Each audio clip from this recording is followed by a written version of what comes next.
Bonjour à tous et bienvenue dans Point de vue, votre rendez-vous hebdomadaire où on discute des affaires politiques, économiques et sociales et sur les enjeux qui touchent notre pays, notre continent africain et le monde entier. Aujourd'hui, nous allons analyser deux axes qui ensemble définissent la vision stratégique de notre pays. Alors, premièrement, nous allons discuter et approfondir le sujet de la stratégie visant à renforcer la compétitivité du café éthiopien, qui est le berceau de notre pays, qui est un moteur historique et de l'économie nationale. Deuxièmement, c'est le dîner de l'Iftar qui a été organisé par le Premier ministre Abiy Ahmed avec des familles des réfugiés, ce qui est un symbole de solidarité, d'inclusion et de diplomatie humanitaire. Alors, comme nous le savons, l'Éthiopie est une nation millénaire au cœur de la Corne de l'Afrique et un moment stratégique de notre histoire contemporaine, avec une population jeune, dynamique et ambitieuse à identifier, un potentiel agricole unique et une diversité culturelle qu'on a, qui est remarquable. Notre pays, elle cherche à renforcer sa puissance économique tout en affirmant son leadership humanitaire et social. Alors, au premier angle ou à première vue, nous allons discuter des sujets qui semblent approfondir notre monde de différents angles. Les deux sujets sont l'économie et l'humanitaire. Alors, comme on dit économie, on peut clarifier le café éthiopien, qu'on va discuter plus tard aussi. Et humanitaire, c'est social, peuple à peuple, qui est le grand Iftar qui a été organisé par le Premier ministre Abiy Ahmed au Palais national.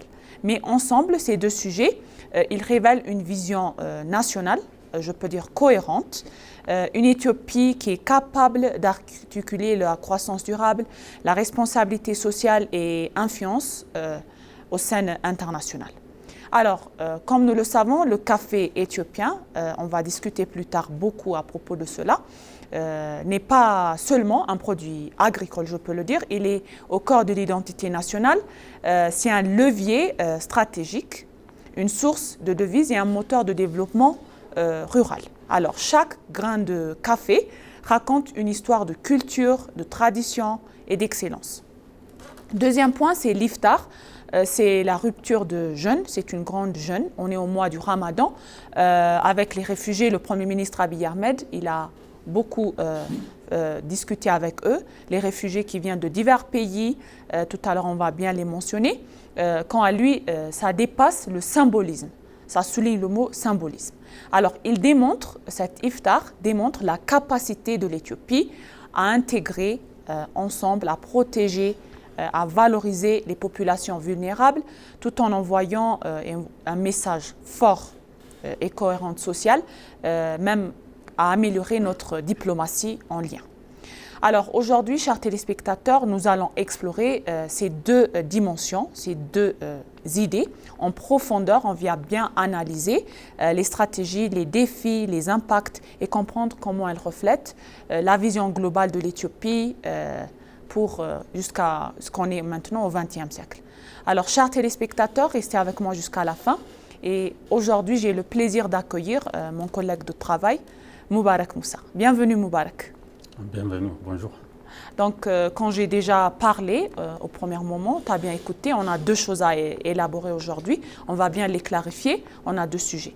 Donc, premièrement, c'est l'exportation du café, ça fait avant 7 mois.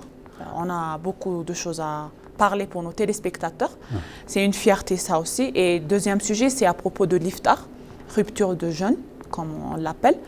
Donc, on a beaucoup de choses à clarifier et montrer pour nos téléspectateurs. Alors, commençons.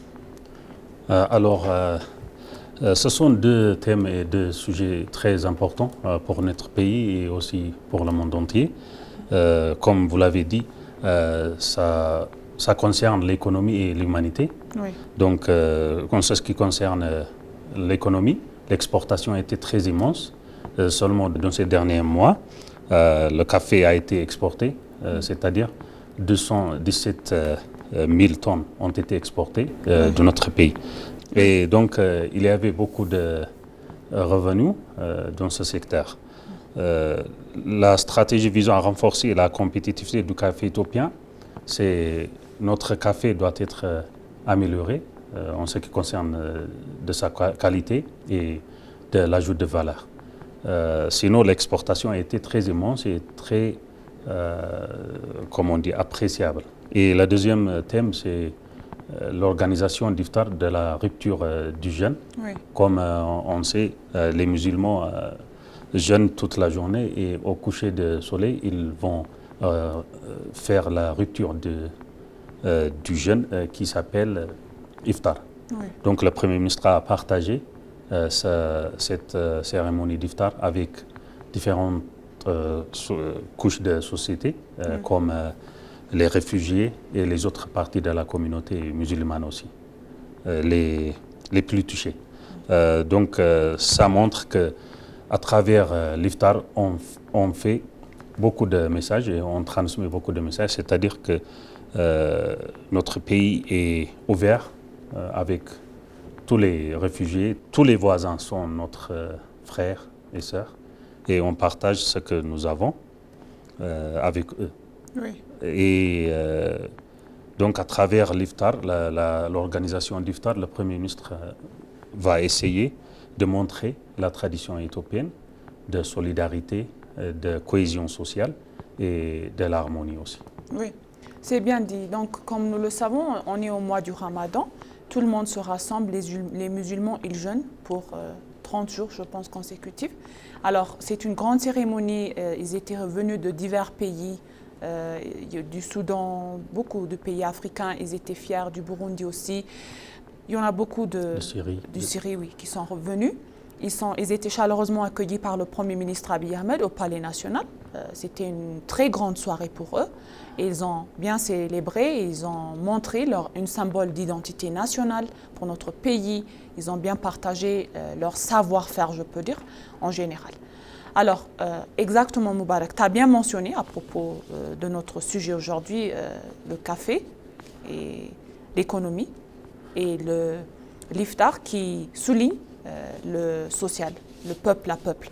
Alors, il faut bien comprendre aussi que le café, c'est pas seulement le boire ou s'amuser avec, c'est un symbole, un outil stratégique pour moi, parce que le café, c'est le berceau pour notre pays, les Éthiopiens. On l'exporte, ça fait des années passées, on l'a bien exporté, mais sur le marché mondial, dominé après le Brésil et le Vietnam, la compétition entre nous ne se joue pas sur le volume, je peux le dire, mais sur la qualité, oui, qualité et la singularité. Donc, c'est un café de spécialité, je peux le dire. L'ajout de valeur ici, comme on a parlé, c'est il faut aussi gagner notre revenu avec ça. Il faut améliorer et changer toutes les choses, tu vois. C'est pas seulement dire que le café est un outil stratégique. On est heureux, on a vu 7 mois avant, je pense, avant ou jusqu'à maintenant, 7 mois, que cette exportation, on a gagné beaucoup d'argent, mais il faut travailler sur l'ajout de valeur. Moi, je dis comme ça. Alors, l'Éthiopie, elle se distingue par ses cafés. Spécialités, ses territoires variés, sa production artisanale, il y en a beaucoup de choses. Donc ces marchés internationaux, ils recherchent cette intensité et sont prêts à payer un prix, je peux dire, en première étape, au premier étage, premium, ce qu'on dit en anglais. Alors, il y en a la compétitivité, on a bien dit, le Brésil et le Vietnam. Il y en a différentes ou plusieurs facteurs, je peux les mentionner pour nos téléspectateurs. Premièrement, c'est la qualité et certification internationale pour répondre aux normes exigeantes. Un autre point, c'est la traçabilité complète pour garantir l'origine et la transparence. Et troisièmement, le logistique efficace pour réduire le temps entre la récolte et l'exportation. Alors, comme on dit, la promotion, c'est promouvoir de la marque Café d'Éthiopie, par exemple. Oui, Café Arabica, qui valorise l'histoire et le savoir-faire de notre culture. L'identité. L'identité.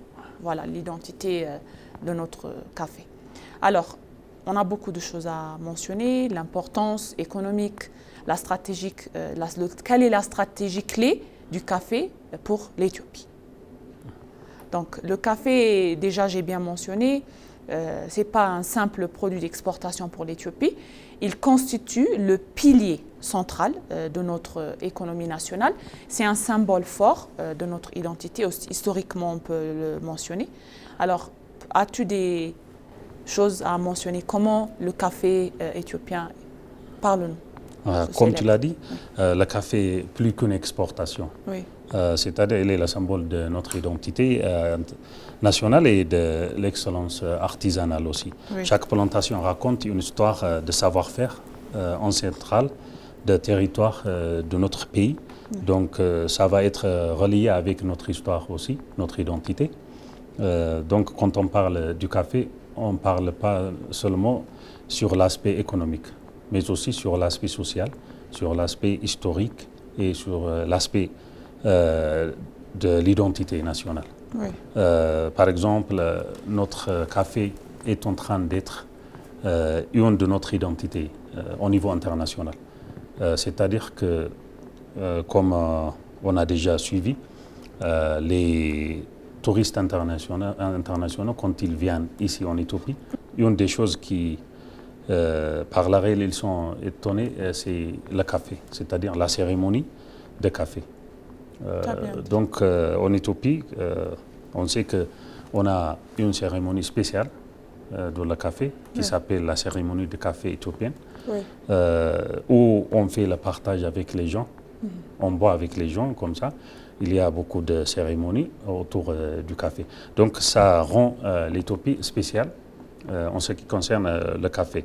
Donc cette cérémonie est en train d'attirer beaucoup de touristes. On rappelle que les touristes internationaux et les personnes célèbres comme Bakary Sagna et d'autres aussi, Speed, oui. Speed, et ils étaient très étonnés par la cérémonie de café éthiopien. Oui. Et ils ont déjà fait la promotion du café. Oui.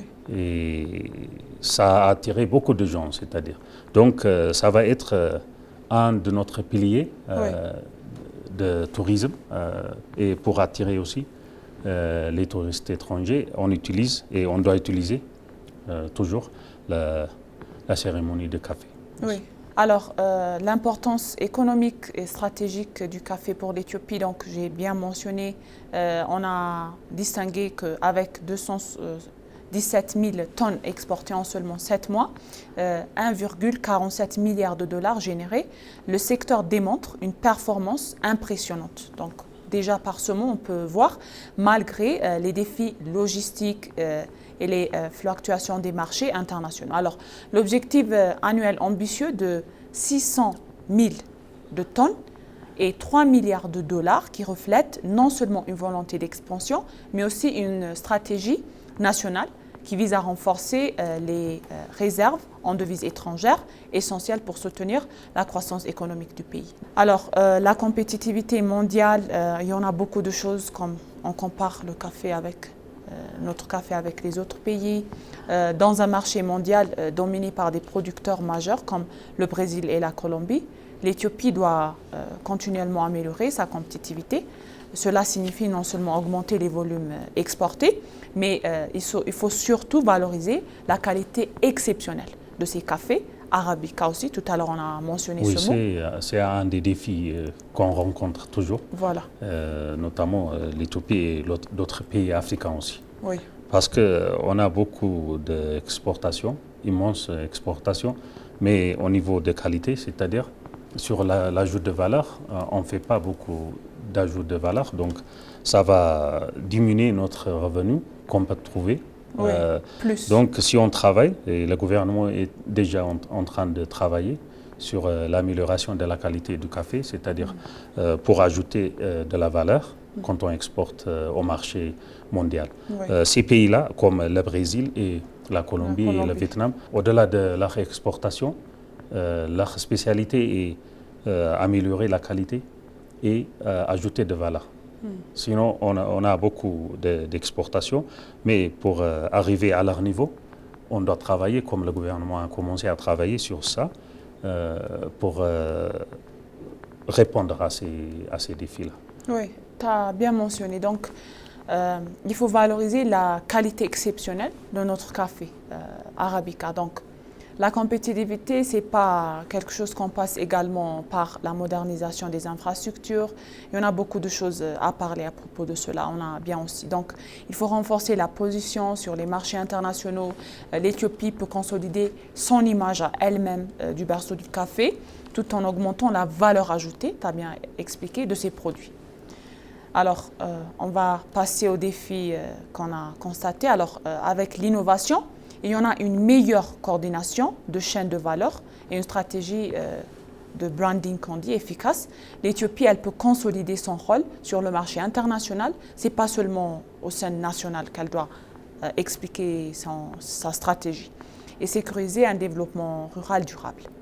Alors, donc, comme on peut dire, les consommateurs internationaux exigent aujourd'hui des produits traçables, certifiés et livrés qui sont rapidement standardisés pour répondre à ces exigences. Et l'Éthiopie, elle doit investir dans ces systèmes de contrôle de qualité rigoureux, améliorer les chaînes logistiques et réduire les délais d'exportation.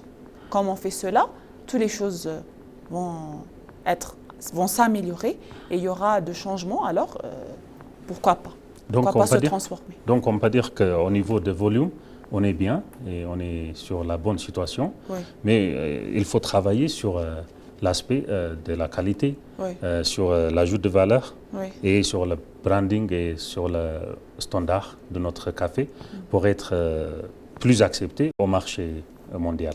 Et ces pays-là sont en train de faire beaucoup de pression et en train de contrôler le marché.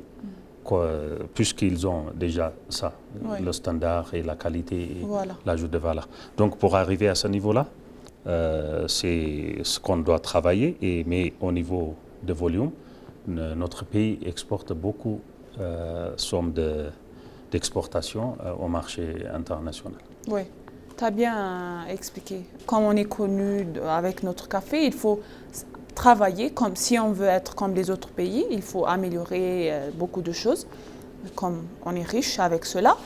Alors, comme moi je dis, le café, j'aime le café, tout le monde aime le café, oui. Mais notre pays, même des célèbres gens, ils sont venus, ils ont admiré tout cela, les youtubeurs, les footballeurs, ils sont venus, et notre café, c'est le café qui nous caractérise.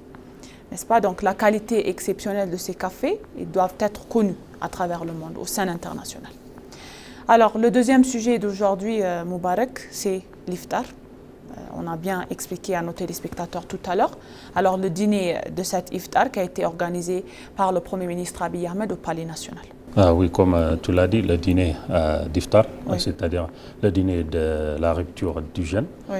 A été organisé par le Premier ministre au Palais national pour partager l'iftar, c'est-à-dire le repas d'iftar, oui. Avec les réfugiés et d'autres communautés aussi plus vulnérables et à bas revenus, c'est-à-dire. Oui. Donc ils sont venus de différents pays comme la Somalie, l'Érythrée, la Syrie, l'Afghanistan, la Palestine, beaucoup, le Congo. Donc, ils sont venus de différents pays et le Premier ministre les a partagés un repas d'iftar, oui. C'est-à-dire la rupture du jeûne. Organisé durant le mois sacré du Ramadan, ça montre la solidarité, le partage de compassion de la tradition islamique. Donc cet iftar a envoyé un message fort qui est celui d'une Éthiopie qui reconnaît la dignité des personnes déplacées, oui. Et les victimes et les plus vulnérables et son engagement moral envers les plus vulnérables aussi. Le contexte religieux renforce ainsi la portée universelle de l'événement en liant la foi, l'humanité et la responsabilité politique ensemble. C'est-à-dire, même si le Premier ministre est une personne politique, il relie les choses, c'est-à-dire le compte religieuse renforce ainsi la portée universelle de l'événement en liant ces domaines-là, c'est-à-dire la foi, l'humanité et la responsabilité politique. Alors qu'il a beaucoup de responsabilités politiques, mais il partage son temps et il donne son temps, même s'il a beaucoup de travail. Oui. Il partage son temps et il partage son énergie aux plus vulnérables, c'est-à-dire à la communauté plus vulnérable, et il partage pour montrer sa compassion et sa solidarité avec les gens plus vulnérables de différents pays. Oui. Donc ils sont venus de plusieurs pays. Donc ils ont fait l'iftar ils ont partagé leur repas avec le Premier ministre Abiy Ahmed au Palais national. Ils sont venus du Burundi, de la République démocratique du Congo, de la Somalie, de l'Irak, du Syrie, de l'Afghanistan, de différents pays. Donc cela montre une démarche profondément stratégique et symbolique pour notre pays. Alors, comme nous le savons, nous sommes au mois du Ramadan. Donc cet iftar envoie un message fort, celui d'une Éthiopie qui reconnaît la dignité des personnes déplacées et affirme un engagement moral envers plusieurs parties. Alors le contexte religieux, elle renforce aussi la portée universelle de cet événement, la foi de l'humanité et responsabilité politique. Donc cet iftar, rupture de jeûne, c'est pas simplement un événement symbolique. Donc, ça peut illustrer la capacité de notre pays, l'Éthiopie, à intégrer, protéger et valoriser les réfugiés, tout en envoyant un message de cohésion nationale, sociale aussi. L'Éthiopie est l'un des pays africains qui illustre le plus grand nombre de réfugiés, c'est connu. C'est montrer qu'elle s'occupe d'eux et elle respecte, elle les intègre, elle renforce sa crédibilité diplomatique et morale. Donc c'est un exemple parfait, c'est une capacité du pays à influencer par l'action positive et humanitaire plutôt que par la force. Oui. Moi je dis ça. Oui. En plus de ça, cet événement, c'est-à-dire l'organisation du repas d'iftar, montre qu'un pays peut transformer sa diversité en force et bâtir des ponts entre différentes communautés, c'est-à-dire entre les chrétiens, les musulmans et les autres communautés aussi.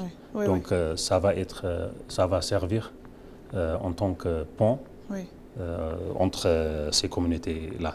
En organisant cet événement de l'esprit de Ramadan, le gouvernement a mis en avant les valeurs de coexistence pacifique et le respect mutuel entre les différentes religieuses. C'est-à-dire, l'Éthiopie est un pays marqué par une riche diversité, comme on sait déjà, religieuse, culturelle et beaucoup de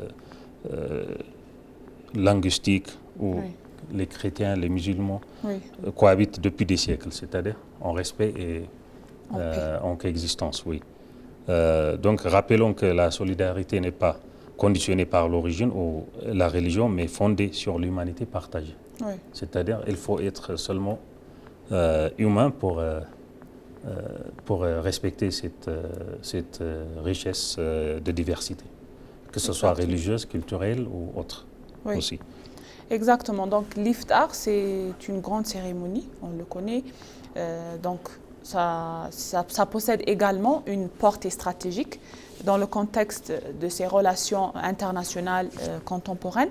Donc la diplomatie ne se limite pas plus aux négociations politiques ou économiques. Donc elle inclut aussi des gestes humanitaires qui façonnent l'image d'un pays aux scènes mondiales connu internationalement. En mettant en avant son engagement envers les réfugiés, l'Éthiopie, elle projette une image de responsabilité et du leadership régional. Alors, comme je dis cela, cette forme qui renforce sa crédibilité diplomatique, elle consolide sa position dans différents forums internationaux qui est dédié aux questions migratoires et humanitaires. Donc, c'est également, moi je peux dire, un outil stratégique. Donc, elle améliore les relations avec les organisations internationales, qui renforce ses partenariats bilatéraux et projette une image positive de l'Éthiopie sur la scène mondiale. Alors, dans une région instable, la cohésion sociale et la solidarité deviennent des instruments de stabilité régionale. Voilà, c'est la question qu'on se demande. Donc, moi, j'ai ça à dire pour le moment. Oui, on peut dire en résumé que l'Éthiopie avance sur deux fronts complémentaires. C'est ce qu'on a déjà discuté sur les les deux thèmes qu'on a déjà abordés. Oui. Sur le domaine économique, le café, Oui. on a mentionné comme moteur de notre croissance de devises étrangères et de réputation internationale. C'est-à-dire, au niveau économique, on peut citer aussi des réputations internationales. C'est à travers le café, on est réputé, c'est-à-dire on est célèbre et on est connu. Comme j'ai déjà mentionné, la cérémonie de café et beaucoup de choses qui sont liées avec le café attirent les touristes ou les étrangers. Donc, au niveau réputation internationale, le café joue beaucoup de rôle dans notre économie ou dans notre tourisme aussi. Exactement. Et la deuxième chose, c'est humanitaire. Oui. L'iftar avec les réfugiés comme vecteur de cohésion sociale, d'inclusion et de diplomatie humanitaire. Donc, il y a beaucoup de directions, beaucoup de, beaucoup d'esprit ici, que ce soit social, d'inclusion, de diplomatie humanitaire, c'est-à-dire qu'en montrant qu'on est humanitaire, on peut faire la diplomatie, c'est-à-dire qu'on peut promouvoir notre pays, que l'Éthiopie est solidaire avec toutes les communautés et elle ne néglige pas une des autres communautés. Donc, elle respecte tous et elle respecte les musulmans, les chrétiens ou d'autres communautés et elle respecte les richesses de la diversité, que ce soit culturelle, religieuse, politique ou d'autres diversités aussi. Donc, ça promeut notre pays et ça joue un rôle de la promotion de notre pays. Et donc, ce sont deux thèmes très importants pour promouvoir notre pays et pour avoir beaucoup d'images positives à l'égard de notre pays. D'accord, donc on va conclure notre programme, Moubarak. Alors, l'Éthiopie, elle construit, je peux dire, un modèle intégratif combinant croissance durable, inclusion sociale et influence diplomatique. Donc, tu as déjà mentionné les deux fronts complémentaires, l'économie et humanitaire. Donc, nous arrivons à la fin de notre émission spéciale d'aujourd'hui de Point de vue. Donc, on peut voir beaucoup de choses. Donc, on a mentionné que le café, c'est une épine dorsale de l'économie éthiopienne et aussi l'iftar aussi, qui a un lien avec la rupture des jeunes humanitairement. Alors, je te remercie, Moubarak, pour toutes tes informations. Merci à toi aussi. Donc, merci, chers téléspectateurs, d'avoir suivi notre programme d'aujourd'hui de Point de vue avec mon collègue de travail Moubarak Moussa. On vous remercie et à la semaine prochaine.